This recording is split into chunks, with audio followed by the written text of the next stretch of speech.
So in 2015, after he was diagnosed with autism, I was a busy mama. I was everywhere. If I hear that there was a conference that doctors were meeting talking about research with autism, I was there. I was in California, Georgia, Florida, anywhere they were meeting, I was there because I wanted to know everything there is to know about autism so I could know best how to help him. So this is why I think biomedical intervention really helps with autism. In 1960s, autism was 1 in 10,000. It was a rare disorder. So doctors used to tell the residents and interns, if you see a case of autism, look at it very well because you may never see another one. Fast forward to 2015, when my son was diagnosed with autism, autism was about 1 in 54. Fast forward 2018, the last statistics I saw on the CDC website, it's 1 in 44. So what would cause a disease that was very rare to become an epidemic? So I said, okay, let me be a detective. Let me just look back and see what happened. What are all the changes that happened from the 1960s, 1970s until now? Let me list a few of them for you. Number one, chemical farming. In the 1960s, Monsanto had the patent for glyphosate as a chelator. Then in the 1970s, they got the patent as a herbicide, and we started using Roundup on our crops. So now things were not all organic anymore. And over the years, we have used more and more. Now we're using millions of pounds of chemicals on the food supply.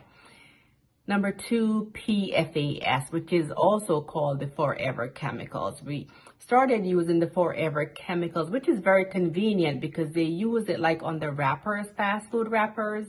So that way you don't get that greasy, grease on your hand. They use it on cake boxes. So that way, all that cake doesn't stick to the boxes in the popcorn, inside the popcorn, the microwave popcorn container, even some dental floss. So they started using it, everywhere. The one thing about those things, though, is that your body doesn't know what to do with it. It's foreign to the body. Even the environment doesn't know what to do with it.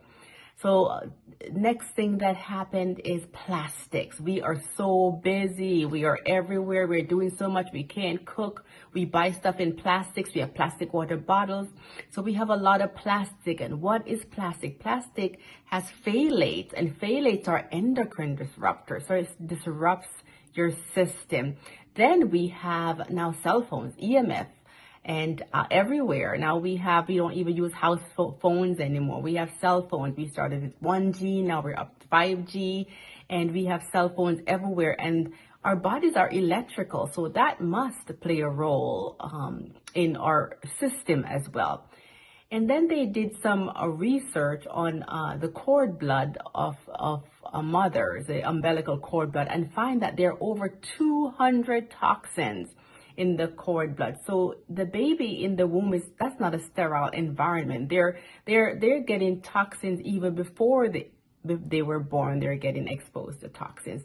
So then you started thinking about, chemical farming, PFAS, plastics, EMF, and all these things that we did not have as much in the 1960s and 1970s. So you start thinking, but what if I just try to live like I'm in the 1960s and lessen all these toxins and try to help the body detox and get rid of those toxins? So that was my journey to start to treat autism with holistic medicine. So like and subscribe to my channel. And if you have comments, put it in the comment box below. Bye, Autism Moms.